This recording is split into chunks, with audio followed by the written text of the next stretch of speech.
Jen, yes. So hopefully, I'll limit you to 20 questions today. How about that? Thanks, Kayleigh. Will any White House officials be at the rally tomorrow? There will be several White House officials at the rally tomorrow. Will those officials, or will you be there, for example? I will be there.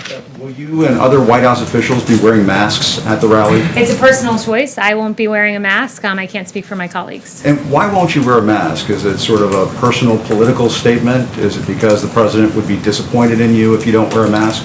It's a personal decision. I'm tested regularly. I feel that it's safe for me not to be wearing a mask, and I'm in compliance with CDC guidelines, which are recommended but not required. And if I can ask you about last night, the president tweeted out some fake videos, one of which was labeled manipulated media by Twitter.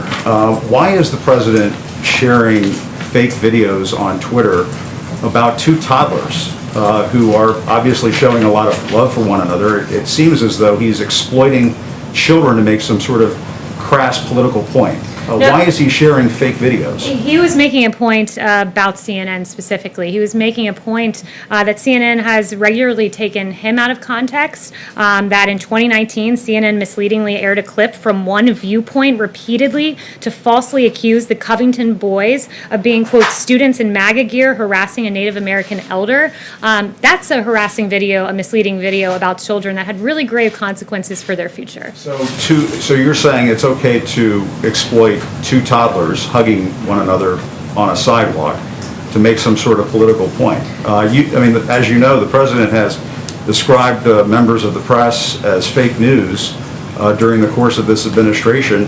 When you share fake videos like that, doesn't that make you fake news? I think the president was making a satirical point that was quite funny if you go and actually watch the video. I think he was making a satire. The point is it was a play on CNN repeatedly taking the president out of context. Like the time when you guys had a chyron that read, "Trump slams some illegal immigrants, they're animals." Well, guess what? The people we called animals were MS-13 illegal immigrants who regularly mutilate people in this country. Those things are entirely misleading. You don't mind me pointing out the president has referred to some Mexican immigrants as rapists. He has tried to pass a Muslim ban in this country. He has described black NFL players as sons of bitches if they take a knee during a football game.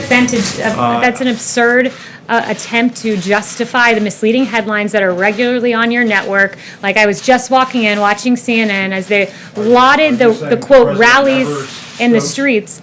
Are you saying that the president gotta let me finish, Jim? This isn't a cable news segment. I'm answering your question right now from the White House podium. When I walk out of here, when I walk out here, Jim, and I see on your network celebratory headlines about the rallies and the protests outside, and you actually said protests and rallies. So in light of a protest, if these gatherings happen in light of a protest or a rally, as you say, that rally is to be condoned, but not the president's rally. I mean, it's appalling. You have one person on your network saying that this is a celebration in the streets, a carnival-like atmosphere. There's a guy with a sign that says free hugs. It's beautiful what's happening in the streets. There is music. People are hugging. You celebrate hugging in the context of a protest, but in a Trump rally where we celebrate historic low African-American unemployment, criminal justice reform, HBCUs, that rally is not allowed because guess what, Jim? It doesn't fit the ideological agenda of CNN. Peter Alexander. Let me ask if I can, Kayleigh, why is the